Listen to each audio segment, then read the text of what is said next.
Okay people, welcome back to another Fwoosh review. Tonight I'm taking a look at the Bandai S.H. Figuarts Captain America Civil War Ant-Man. And to tell the truth, this is the figure that got me into buying the S.H. Figuarts Marvel line. I wanted a good Ant-Man that was faithful to the movie version. I didn't like the Marvel Legends one, and then I thought his size may be funky, so I better grab some of the other Marvel Figuarts. And that's how it happens. It's an avalanche of plastic coming in and money going out. Anyway, you can see the packaging. It's in a nice red. It has the graphics for Civil War, but the biggest thing here is the size difference between the new package for Ant-Man and the one from Iron Man. And I think Captain America was the same size too. Maybe it's because he's smaller, maybe it's because he doesn't seem to come with much except for a tiny version of himself. Pretty picture on the side, pretty pictures on the back, some stuff I can't read. Probably says something like, get ready to lose that tiny little Ant-Man. Nothing on the side, nothing on the bottom. And I'm going to get this open because I'm excited to have a Scott finally. And there we go, all out of the package. And I kind of switched setups and cameras midstream there, so this may look a little bit different, and I apologize for that, but there's going to be some funkiness until I get used to this new system. I like this Ant-Man. It works out really well. I like that it's a unique character, one we haven't got in Marvel Legends.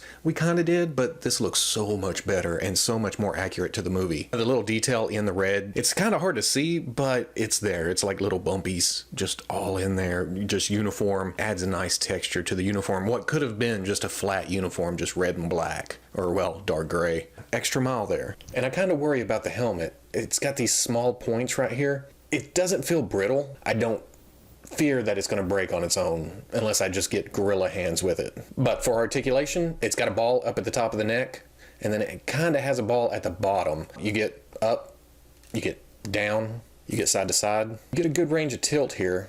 Not bad at all. And the ball in the bottom pretty much just shifts forward and back, so you get some kind of little extra movement there to help him look down and to look up. The shoulder is a ball into a cup, so you get some movement up and down, some shift, and you get forward and back, and that's on top of a butterfly joint that comes out too. So a lot of range of movement here. Got a hinge in the shoulder, so it comes up to about right there. And just like Cap, this is kind of a like shoulder pad. It's attached to his shoulder, so it comes down and covers most of the articulation here. You gotta have it in that sweet spot to make it look like there's nothing there. Got a swivel at the bicep. Got a double hinge elbow. Comes up to about right there. Not bad at all. Just a ball with a swivel at the top and bottom here. So you can put the wrist into any position, and he gets a pretty good range of movement here. Got a ball in the torso, so you get some side to side, get some forward, get some back, and then pretty much the same down in the waist too. So it gives it that little extra movement, side to side, forward, back.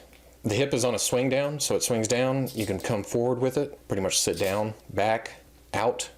You got a swivel at the thigh. Double knees come all the way up. Hinge in the ankle, goes back that far, comes up this far. Rotation to the inside. It's a pin through the shoe, so that's like classic articulation in the ankle, and then got a toe hinge comes out. For accessories in the package, he came with 2 fists, and then he comes with 2 open hands. I like these, but I don't like these as much as less stretched out hands. And then he comes with a tiny version of himself. There's a little bit of paint app here. There's red on the front, silver on the helmet. Not a lot on the back, which is understandable. This is a tiny piece, but it looks good. I'm pretty much afraid I'm gonna lose this quickly. This will probably be the last time I see it, actually. Here he is with the S.H. Figuarts Captain America. These look good together. These look great together, actually. Ant-Man is just a little bit shorter, which makes sense to me. A little bit thinner, again, makes sense. He doesn't have as much mass as Captain America, so I really like this. But if you want to fit him into your Marvel Legends display, it's a little bit small, which was expected from Figuarts. So at the end of the day, I'm super happy I got this. I love the Ant-Man movie, really. I love Paul Rudd as Scott Lang.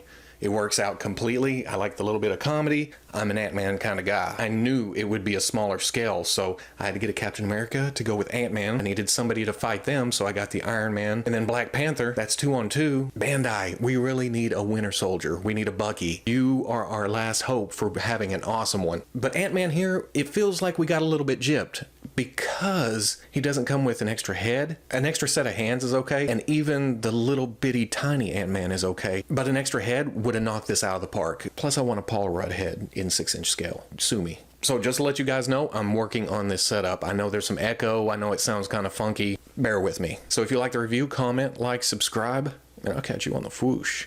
I am a little bit nervous about messing around with this figure. The instructions really kind of freak me out, so messing around with him, I am a little bit leery, a little bit careful, but then again, it hasn't really stopped me from putting him in a lot of poses. Other than that, beautiful paint job. Everything's right where it should be. The reds are so deep. Andy, I almost want to lick them. It looks delicious.